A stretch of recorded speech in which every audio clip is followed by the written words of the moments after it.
Hi everyone, कैसे हो आप सब। वैसे ना फ्लैश के बाद तो आप सबने मेरा साथ ही छोड़ दिया है। गाइस प्लीज़ सपोर्ट करिए प्लीज़। तो आज से ना मैं आप सबके लिए स्टार्ट कर रही हूँ टीन उल्फ सीरीज की एक्सप्लेनेशन, जिसके वैसे तो कुल अभी तक 6 सीजन आ चुके हैं और इस सीरीज को लोगों ने इतना अच्छा रिस्पॉन्स दिया है कि अब टीन उल्फ की मूवी भी आ रही है। हाँ, वो भी इसी 26 जनवरी 2023 को ही। तो गाइज ये फिल्म थिएटर में आए ना, इससे पहले हम इस सीरीज को देखना शुरू करते हैं ताकि मूवी देखने में कॉन्सेप्ट क्लियर हो और आप उसमें दिमाग लगाने की बजाय एंजॉय करो। खैर बातें बहुत हो गई, चलिए आज की कहानी को शुरू करते हैं टीन उल्फ सीरीज सीजन 1 के एपिसोड नंबर 1 के साथ, जिसकी शुरुआत होती है दो दोस्त स्कॉट और स्लाइड के साथ, जहां स्लाइड आधी रात को स्कॉट को पकड़कर अपने साथ शहर के बगल वाले जंगल में लाता है। चूंकि स्लाइड के पिता बिकन शहर के शेरिफ है और इन्हें जंगल में मर्डर होने की सूचना मिली थी, इसलिए पूरी पुलिस टीम जंगल में लाश को ढूंढने में लगी थी। वहीं पर स्लाइड को भी ऐसी क्रिमिनल स्टोरी में काफ़ी दिलचस्पी थी, इसलिए ये स्कॉट को भी साथ छिपकर लाश ढूंढने के लिए यहाँ लाया था। पर तभी स्लाइड के पिता इसे देख लेते हैं और स्लाइड की इस हरकत पे उसे पकड़कर घर लेकर चले जाते हैं। तब स्कॉट यही जंगल में छिप जाता है क्योंकि ये मर्डर का मामला था। स्कॉट पुलिस वाले के सामने आकर कोई भी रिस्क नहीं लेना चाहता था। जहाँ पर काफ़ी देर यूं ही छिपे रहने के बाद जब सभी पुलिस वाले जंगल से चले जाते हैं, स्कॉट भी यहाँ से निकलने लगता है। तभी इसकी इनहेलर मशीन यहीं पर गिर जाती है, जिसे ढूंढते वक्त स्कॉट को यहाँ पर एक लड़की की आधी कटी लाश मिल ही जाती है आखिरकार, जिसे देखकर ये घबराया सा जब आगे बढ़ता है, अचानक से बहुत सारे हिरन सामने से आने लगती है, जैसे कि कोई इन्हें पकड़ रहा होगा। अब इन हिरनों से खुद को संभालता हुआ स्कॉट जब खड़ा होता है, इसके सामने एक भेड़िया आ जाता है जो कि सीधे इसकी कमर में काट कर यहाँ से भाग निकलता है, जिस पर अब स्कॉट काफ़ी घबराया सा जख्मी हालत में किसी तरीके से अपने घर पहुँचता है। जिसकी अब अगली सुबह होते ही रोजाना की तरह स्कॉट अपने कॉलेज पहुँचता है और स्लाइड को अपने जख्म दिखाते हुए बताता है कि कैसे कल रात स्कॉट पर एक भेड़िए ने हमला की थी, जिस पर स्लाइड स्कॉट का मजाक उड़ाते हुए इसकी बातों को इग्नोर कर देता है, ये बोलकर कि पिछले 60 सालों से यहाँ कैलिफोर्निया में किसी ने भेड़िया नहीं देखी है। और इन्हीं बातों के बाद दोनों अपने क्लासरूम में पहुंचते हैं। तभी अचानक से स्कॉट को फ़ोन बजने की आवाज़ आने लगती है, जिससे इधर उधर देखने पर स्कॉट गौर करता है कि ये फ़ोन तो इसके क्लास से काफ़ी दूर बैठी एक एल्सन नाम की लड़की की बज रही है। और तो और एल्सन जो भी फ़ोन पर बातें कर रही है, इतनी दूर होने के बावजूद भी स्कॉट इसके हर बात को क्लियरली सुन पा रहा है। तभी यहाँ पर स्कॉट गौर करता है एलिसन को प्रिंसिपल इसी क्लास में लाकर आकर बैठा देते हैं, जिसकी आज ही इस कॉलेज में एडमिशन हुई थी, जिसे देखते ही स्कॉट इस पर फ्लैट हो जाता है। यानी समझ रहे हो ना, पहली नज़र वाला प्यार हो जाता है बंदे को। तभी तो एलिसन अभी से जहाँ जा रही थी, स्कॉट इसे फॉलो कर रहा था, जहाँ पर दूर खड़े कॉरिडोर में जब इस कॉलेज का सबसे फेमस बंदा जैक्सन और उसकी बंदी लीडिया एलिसन को रात के पार्टी के लिए इन्वाइट कर रहे होते हैं। स्कॉट ये सारी बातें सुन रहा होता है, तब ये समझ नहीं पा रहा होता है कि आखिर अचानक से इतनी दूर की चीज़ें इसे सुनाई कैसे पड़ रही है। अब क्लासेस के बाद अब वक्त था कॉलेज के एक्टिविटी का, जिसमें पिछले 3 सालों से जैक्सन ही जीतते आ रहा है। चूँकि इन सब की इंटर कॉलेज कंपटीशन होने वाली थी, ये लोग उसी की प्रैक्टिस में जुटे होते हैं। तब पहले तो सबकी नज़र जैक्सन पर होती है, क्योंकि पिछले 3 सालों से यही विनर रहा है और इस खेल का ये माहिर भी है।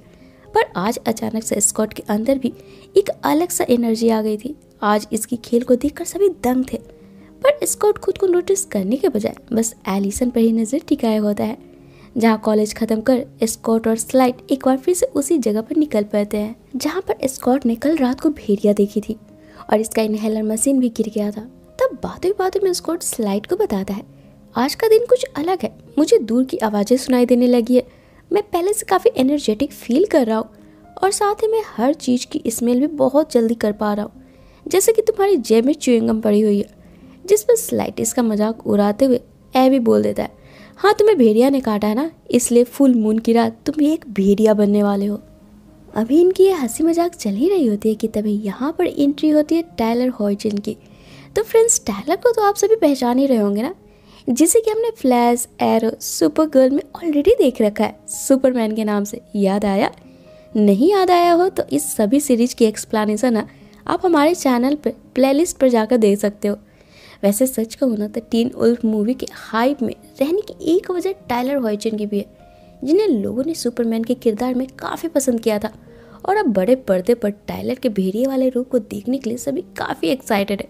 उसमें से मैं भी एक हूँ। खैर इस सीरीज में टाइलर के इस किरदार का नाम है डेरेक हेल, जिसे कि देखकर स्लाइड स्कॉट को फौरन इस जगह से चलने बोलता है, क्योंकि डेरेक हेल की फैमिली को 10 साल पहले जलाकर मार दिया गया था, जिसके बाद हेल फैमिली का नामो निशान तक खत्म हो गया था।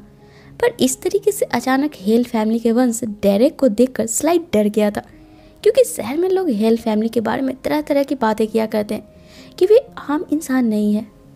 वही अब आगे यहाँ के बाद स्कॉट अपने एनिमल क्लिनिक में जाता है, जहाँ एक कॉलेज के बाद पार्ट टाइम जॉब किया करता था। तभी क्लिनिक बंद करने के वक्त पर अचानक से यहाँ पर एलिसन पहुँचती है अपने कुत्ते को लेकर, जिसके पाँव में चोट लगी हुई थी, जिसकी वजह से एलिसन का डॉग काफ़ी भौंक रहा था।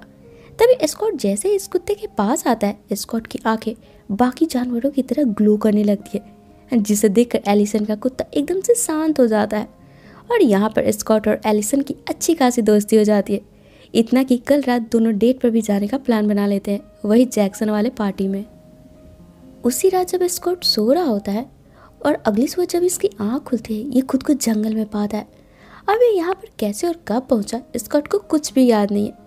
तभी इसे वापस से यहाँ पर भेड़िया दिखने लगता है, और जब इसे ये फॉलो करने लगता है, ये अचानक से अपने पड़ोस वाले घर के स्विमिंग पूल में जाकर गिर जाता है, जहाँ पर अपने साथ और इन एक्टिविटी से झल्लाता हुआ स्कॉट जब कॉलेज पहुँचता है। आज फिर से स्कॉट के बेहतरीन शॉट्स को देखकर गेम में पूरा कॉलेज अब स्कॉट का दीवाना हो जाता है।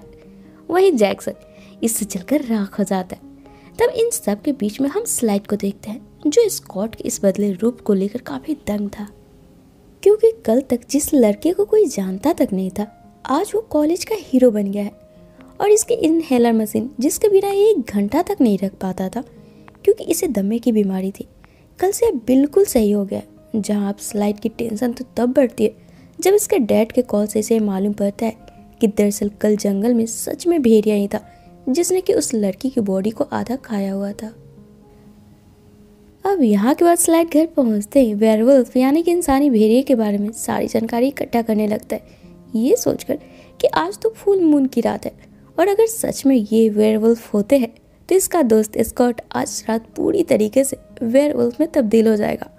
अब चूंकि यहाँ पर सारी चीज़ें स्कॉट के अंदर वेयरवुल्फ के सिम्टम जैसी थी, ये आज रात स्कॉट को घर से बाहर जाने के लिए रोकने लगता है, क्योंकि अगर स्कॉट वेयरवुल्फ बना तो बाहर सभी को इसकी असलियत मालूम पड़ जाएगी।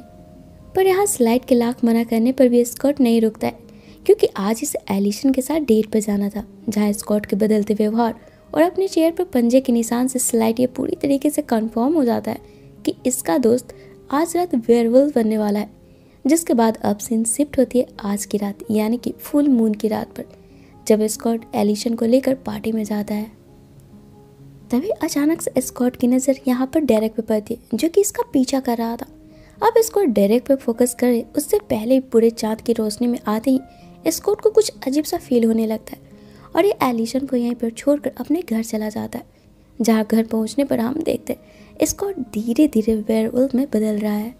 अब इस बात की खबर स्लाइड को तो पहले ही लग चुकी थी, तो वो स्कॉट से मिलने इसके घर आ जाता है ताकि स्कॉट कुछ गलत ना कर दे, जहाँ पर स्कॉट स्लाइड को फ़ौरन ही पार्टी में भेजता है ताकि ये एलिसन को सही सलामत घर ड्रॉप कर दे, क्योंकि स्कॉट को ऐसी फीलिंग आ रही थी कि स्कॉट के साथ जो भी हो रहा है उसमें डेरेक का ही हाथ है, और वो कहीं एलिसन को कोई नुकसान ना पहुँचा दे, और खुद डेरेक को ढूंढने जंगल की ओर चला जाता है।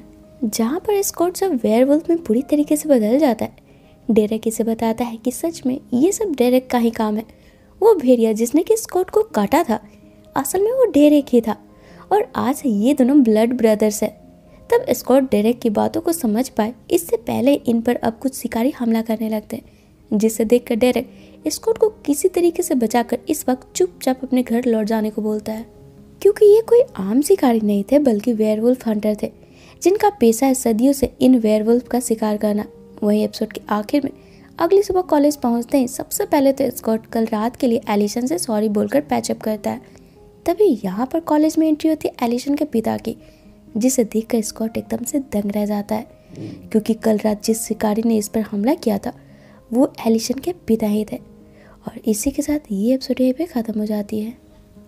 तो फ्रेंड्स, इससे आगे की एपिसोड ना बहुत ही इंटरेस्टिंग होने वाली है, जिसे देखने के लिए आप हमारे चैनल पे यूँ ही बने रहे। और अगर आपको मेरा आज का वीडियो पसंद आया हो तो इसे लाइक और शेयर करना बिल्कुल ना भूलें। साथ ही अगर आप मेरे चैनल पर न्यू हो तो इसे ऑल बेल नोटिफिकेशन के साथ सब्सक्राइब भी ज़रूर कर ले, ताकि मैं जब भी अपने चैनल पर न्यू वीडियो डालूँ ना आपको उसका नोटिफिकेशन मिल जाए, और मुझे आप सबका सपोर्ट। तो चलिए फिर मिलते हैं अपने नेक्स्ट वीडियो में। Till then take care and bye bye.